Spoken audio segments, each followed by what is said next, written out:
from the studios of Farm Journal Broadcast. Work begins on major agenda items like WOTUS for the new administration. In agribusiness, a heat check on cattle. But we need to learn our lesson moving forward, that whenever we have $10, $15 of pure profit on the table, that we can set a floor into the market. The Packer TV profiles a company taking on food waste and getting healthy in Tennessee. Agday, brought to you by the dependable, longest-lasting Chevy Silverado.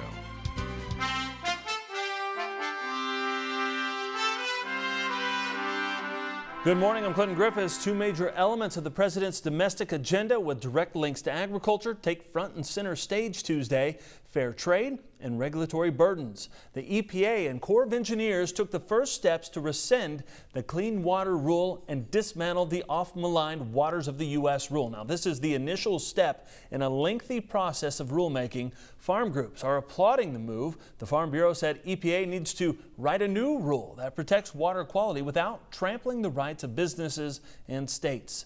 Also in Washington, the U.S. Trade Representative's office holding hearings on what the White House calls the modernization of Nafta. It's prepping the team and setting priorities for the upcoming renegotiations. Speaking at the hearing were various leaders from sectors across the ag industry, from the corn growers to the Cotton Council, grain exporters, National Cattlemen's Beef Association, and RCAF, all while many touted the benefits of the NAFTA Accord. Others, like fruit and vegetable growers from Florida, say competition and dumping is hurting American farmers. NAFTA and the pending renegotiation was a hot topic over the weekend at the University of Florida, where the House Ag Committee held a Farm Bill hearing. Now, this was the first House listening session of 2018. Farmers and industry representatives attending the gathering, hoping to impact legislators as they write that next 2018 Farm Bill. And while concerns about safety nets, research, and marketing were top of mind, currently specialty crop growers in the Sunshine State say NAFTA is a leading concern. While other parts of the United States have experienced greater market access with increased foreign demand of our agricultural products through this agreement, Florida has indisputably struggled. We have seen dramatic reductions in market share in key Florida specialty crop markets, including tomatoes, strawberries, and bell peppers, due to the prolific Mexican dumping into our markets. Free but fair. This has become the hallmark of this administration's trade policy agenda, and Florida agriculture is looking forward to seeing that vision become a reality, specifically for our specialty crop producers. Farm labor and the H-2A program also getting attention during the hearing. As one of the heaviest users of the program, Florida farmers say it's slow, expensive, and inefficient. The president of Brazil now stands formally accused of corruption stemming from an investigation involving the executives of JBS. Brazil's Attorney General formally accused President Michel Temer of corruption, making him the first sitting president in Latin America's largest nation to face criminal charges. The case now goes to the lower chamber of deputies in Congress, which must decide whether it has merit. If 2/3 of the legislature decide that it does, then the president will be suspended for up to 180 days while a trial is conducted. In his decision, Brazil's Attorney General said that Temer, at some point between March and April of this year, took a bribe of around $150,000 offered by Josley Batista, former chairman of meatpacking giant JBS. Temer has denied wrongdoing and said he refuses to resign despite numerous calls for him to do so and plunging popularity. While not directly related, the criminal charges come just days after the U.S. announced a ban of all fresh beef imports from Brazil. USDA Secretary Sonny Perdue made the announcement over concerns of Brazilian beef. Brazil's Ag Minister Blair Maggi announced plans to travel to the U.S. to try to reverse the American ban. Perdue's decision was announced 3 months after a major scandal into allegations of bribed meat inspectors shook Brazil's meat industry and prompted several countries to temporarily halt imports. Now, since March, U.S. inspectors have refused entry of 11% of Brazilian fresh beef products, about 2 million pounds. And speaking of food safety, Ag Secretary Sonny Perdue also making assurances Tuesday that inspectors will ensure the safety of new Chinese chicken imports. The U.S. agreed to allow cooked poultry into the country in exchange for China reopening U.S. beef imports. The secretary is expected in China today to mark the return of U.S. beef to the Chinese market after nearly 14 years.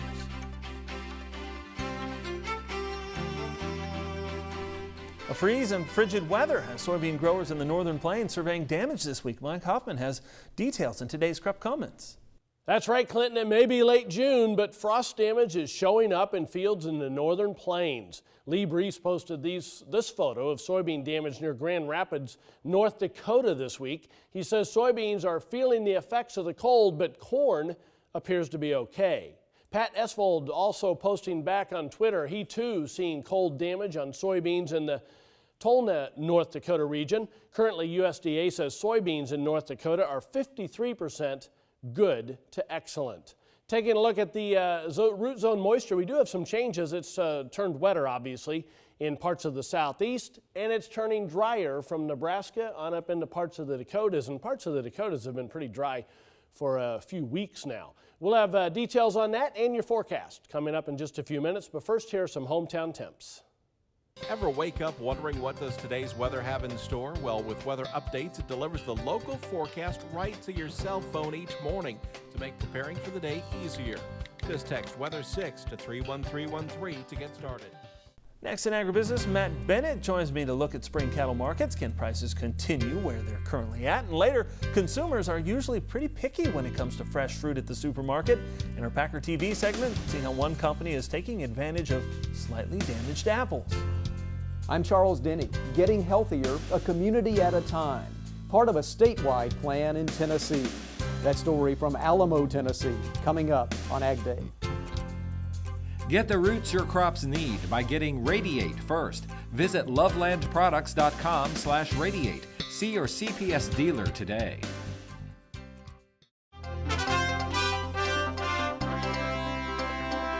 Agribusiness, after a bounce to start the week, livestock markets turning around Tuesday. Let's see how things closed. The CME Group in Chicago.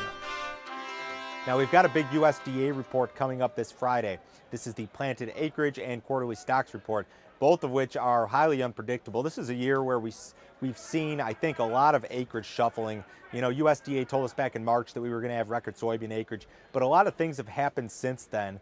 First off, the soybean price fell off a lot since we took those surveys back during the first couple of weeks of March. That's one factor that could influence the numbers. Second thing, and maybe contradictory to that, is that we had a very wet spring, which sometimes means more soybean acres. We also had some abandonment potentially of winter wheat in the plains. So just a lot of issues that could result in shuffling, but I think in any case we're going to remain with a record soybean acreage number this spring and into the summer, this growing season, which remains kind of a bearish factor. That's why the market's kind of pressing some multi-month lows here.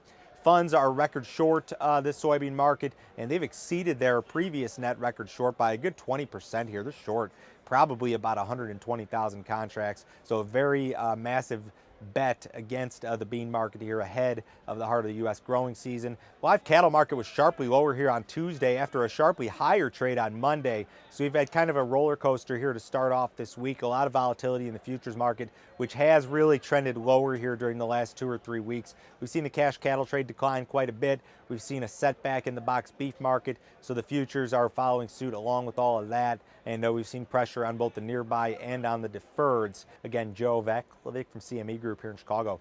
Matt Bennett Consulting, our guest here at the Agribusiness Desk. Matt, let's talk about these cattle markets. You raise some cattle there in Illinois. You follow them pretty closely. Is there anything to get excited about right now? The last 2 weeks have been pretty tough. It depends on which side of this thing you're on. But that's right. You know, we had a reversal June 6th, and it's just been curtains on the cattle market ever since. It's been a rough go. Going into Thursday evening, you know, we actually 11 out of 13 sessions we had a lower move in the cattle. Are we going to be able to see this cattle market reverse itself and go back? You know, I do think that you'll get a little bit of recovery action at some point. Sure, but getting back into the 130s, you know, on lead month is probably not something that I see right off the bat. Some things that really excite me is this Chinese news, you know, that we're going to be pushing exports into China. You know, look at what the pork situation has done for us in the last several years. I know. Not only with pork prices, but soybeans and soybean meal prices. So that's very exciting news to me. Yeah, if we can crack that door, it feels like maybe we can really start to move some product that direction. I mean, that could be great potential. Right, absolutely. And so I think that's a little bit more of a longer term aspect. I don't think that that's something that's going to necessarily impact this market whenever we've got placements that are still fairly robust. You know, the short term fundamentals for me are probably not near as bullish as the longer term fundamentals, but it is a futures market. You know, the cattle market though is very cyclical. It's very tough to trade. And at this point, I think the one thing that I want to point out is that we had a lot of opportunities to lock in profit. And if we didn't do it, I don't want to beat anybody up over it, but we need to learn our lesson moving forward, that whenever we have $10, $15 of pure profit on the table, that we can set a floor under the market and latch on to at least some of it. It's a pretty good idea to do so when you get the opportunity. Take those opportunities when they come. Yes. Appreciate it, Matt. Thanks for being here. Back to more Agday in just a minute. For advice on the best way to be profitable on your farm.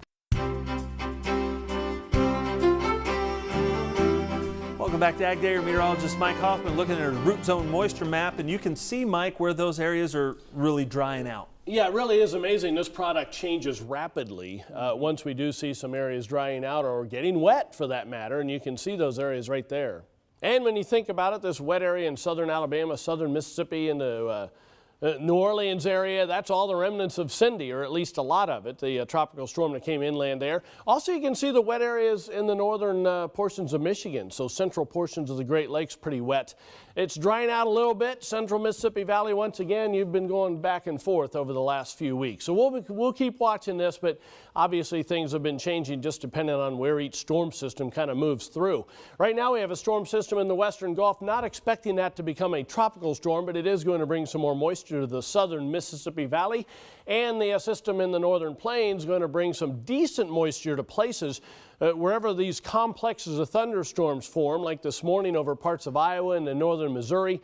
Those will put down some pretty heavy amounts of rain in places anyway, and sometimes it can be fairly widespread.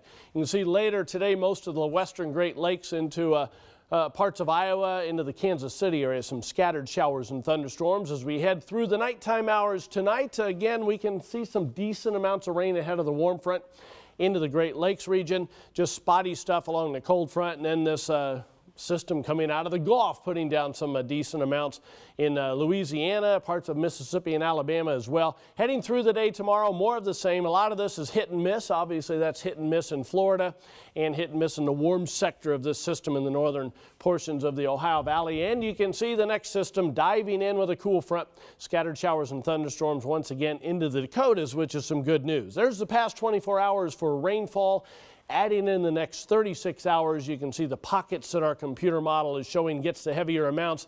Some areas in the central Missouri Valley looking pretty good, and also the southern Mississippi Valley. Those appear to be the two heavier areas. High temperatures today, pretty hot, typical heat for the central and southern plains, 80s and 90s there, but pretty pleasant for the Great Lakes and the Northeast. Highs mainly in the 70s. Lows tonight are going to drop off in the 60s in the Northeast, but still staying pretty muggy from Chicago southward. And high temperatures tomorrow starts to warm up again into the Ohio Valley as that heat comes east for a day or two.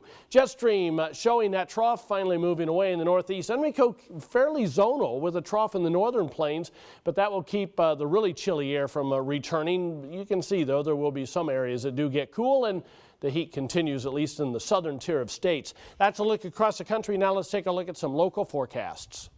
We'll head to Elko, Nevada. First of all, partly to mostly sunny skies and breezy, high of 87. Topeka, Kansas, humid with showers and storms. Could be strong or severe, high of 89. And finally, Portsmouth, Ohio, lots of sunshine and pleasant, high of 82.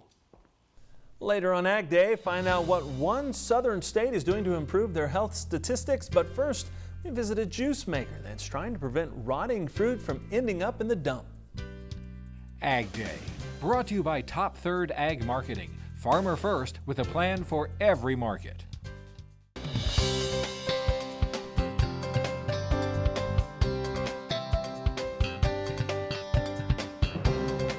In news from our partners at the Packer, the California avocado industry has been ramping up for the July 4th holiday weekend. The State Avocado Commission expecting consumption will hit more than 100 million pounds. That's about even with last year's consumption levels for the summer celebration. The July 4th holiday has become one of the major consumption events of the year for avocados.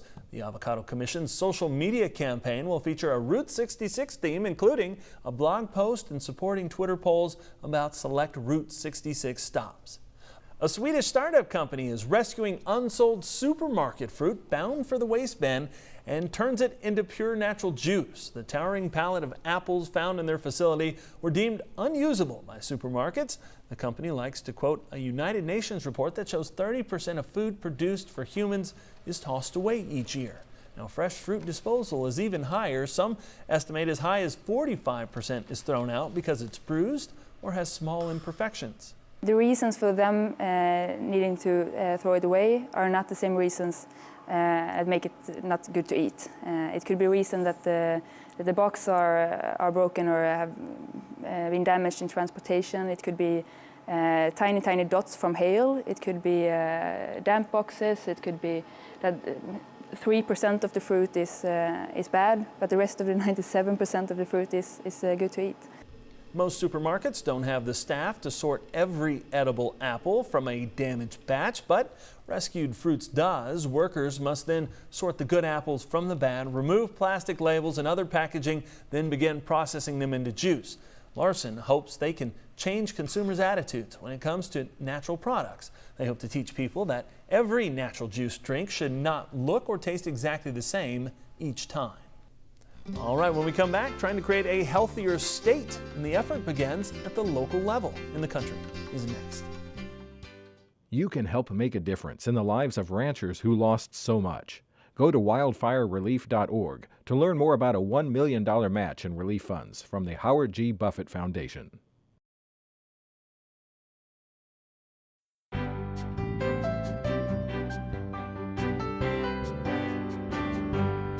In the country, brought to you by Kubota. Check out Kubota's Rtv X 1140, a rugged utility vehicle with seating for 4. Stop by your local dealer today or visit Kubota.com. Tennessee's governor wants to see a healthier population statewide, and it starts on the community level. UT Extension and a number of organizations are involved in Healthier Tennessee, a plan to get people moving in schools, places of worship, and even at work sites. Charles Denny has more on lessons about healthy living for our youngest citizens. The first lesson of the morning, punch and kick. Not real fighting, of course, exercise. These students get their cardio right after the first bell at Crockett County Middle School. Kickboxing and phys ed includes the teachable moment that when you're moving, it's good for you. If you exercise, it helps to keep your endurance up and you can run more often and keeps your heart healthy so you don't develop diseases when you grow older and you can probably live longer. Well, I like to do butt kicks because you get to go fast, and I like doing karaoke. Karaoke, is that Yes. exercise? Yes, sir. Well, depends on your definition of exercise, but sure, why not? These middle schoolers are part of Healthier Tennessee, coordinated by a number of agencies here, including UT Extension, the United Way, Walgreens, and Crockett Schools. So we want them to be able to not only learn academically, but we do know that students that are moving more, they're eating better, they are going to be better students academically. Crockett was one of 5 western counties recently named a Healthier Tennessee community, part of Governor Bill Haslam's Foundation for Health and Wellness. To receive this honor, these towns had to show they were looking to improve the health of all people of all ages. We had to have several churches signed up to be places of worship that would be involved, and we also had to have a certain number of businesses signed up to be Healthier Tennessee work sites. Sarah Poole with UT Extension talks to kids, encouraging them to get moving and eat a healthy diet. Poole says the grant money has already been used to buy these fountains where kids can fill water bottles at the station. Healthier Tennessee is in 72 of 95 counties, and the hope is to expand it everywhere. So Governor Haslam formed Healthier Tennessee to get Tennessee out of the bottom 10 as far as least healthy states in the nation. So he wanted to make sure he had grassroots programs for adults of all ages, kids, families. These children represent Tennessee's future, and for them to do good things and be true leaders, they first must have their physical health. And it's not a stretch to say better health statewide starts at a young age and at the community level. This is Charles Denny reporting. All right, thanks, Charles. And that's all the time we have this morning. We're sure glad you tuned in, spent part of your day with us. For Mike Hoffman and all of us here at Agday, I'm Clinton Griffiths. Have a great day in Farm Country. Agday is powered by Ram Trucks, America's longest-lasting pickups.